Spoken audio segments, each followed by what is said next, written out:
Sometimes I'm a man of contradictions. Sometimes people ask me questions like, "Hey Nate, how can a guy who describes himself as a hardcore libertarian and hates being told what to do have such a huge moto boner for the military? Hey Nate, how can a guy who has jokingly described himself as an anarcho-capitalist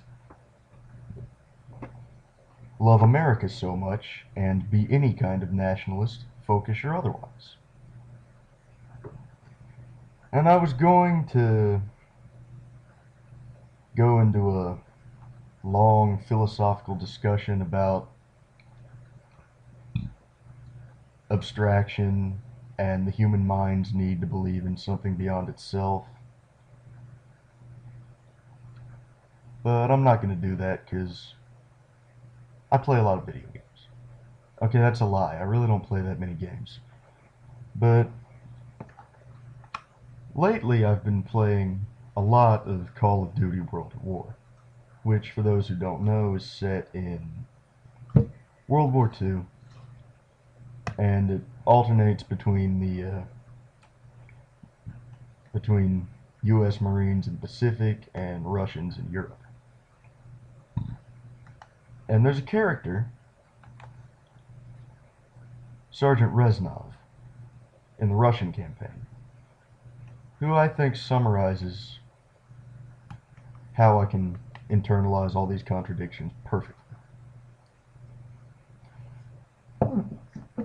Sergeant Reznov is a dude that you meet in the first Russian mission, and for the rest of the game he follows you around and encourages you and gives you tips. And he has, without a doubt, the best one-liners of any video game character I've ever seen.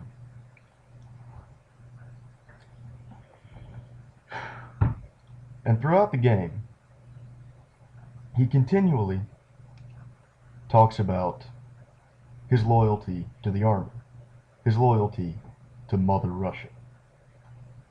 But though he often says Mother Russia, the words Soviet Union never come out of his mouth. And in Call of Duty Black Ops, Sergeant Reznov shows up again.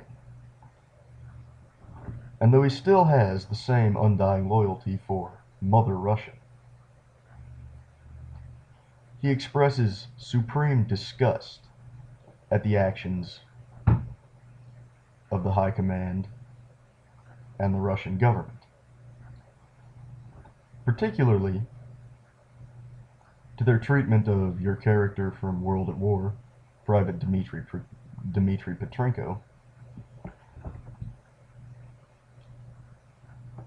when he says that we should have returned to Russia as heroes, but Stalin had no need for heroes. Curious that he could have such a hard-on for Mother Russia, even after developing such a deep hatred for Stalin.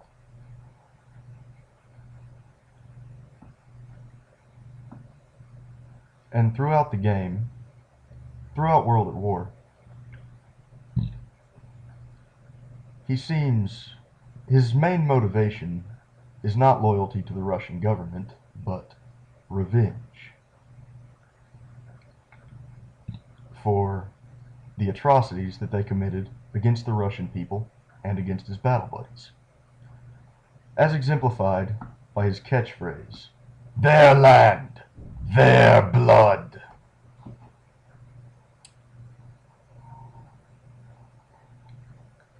And I would have to say that that about sums me up.